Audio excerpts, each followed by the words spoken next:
Breaking news చూస్తున్నాం. తూర్పు గోదావరి జిల్లాలో పెను విషాదం చోటు చేసుకుంది. అతివేగం 3 నిండు ప్రాణాలను బలి తీసుకుంది.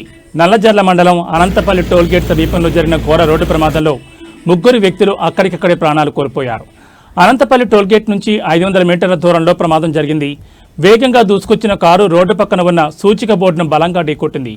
కారులో ప్రయాణిస్తున్న 3 వ్యక్తులు సంఘటనా స్థలంలోనే ప్రాణాలు విడిచారు. ఒకరి పరిస్థితి విషమంగా ఉంది. ప్రస్తుతం ఆసుపత్రిలో మృత్యుతో పోరాడుతున్నారు. బాధిత కుటుంబ సభ్యులు తమిళనాడులోని వేలూరు నుండి తూర్పుగోదావరి జిల్లా గజ్జరం గ్రామానికి వస్తుండగా ఈ ప్రమాదం చోటు చేసుకుంది. గమ్యస్థానానికి చేరుకునే లోపు మృత్యువు కబళించడంతో ఆ గ్రామంలో విషాద ఛాయలు అలుముకున్నాయి. సమాచారం అందిన వెంటనే పోలీసులు ఘటనా స్థలానికి చేరుకున్నారు. మృతదేహాలను పోస్టుమార్టం నిమిత్తం గోపాలపురం ప్రభుత్వ ఆసుపత్రికి తరలించారు. తీవ్రంగా గాయపడిన వ్యక్తికి మెరుగైన చికిత్స అందిస్తున్నారు. పోలీసులు ప్రాథమికంగా అతివేగమే ప్రమాదానికి ప్రధాన కారణమని భావిస్తున్నారు. అయితే సుదీర్ఘ ప్రయాణం వల్ల డ్రైవర్ నిద్రమత్తులకు జారడం లేదా అలసట వల్ల ఈ ప్రమాదం జరిగిందా లేక సాంకేతిక లోపమా అనే కోణంలో దర్యాప్తును కొనసాగిస్తున్నారు పోలీసులు.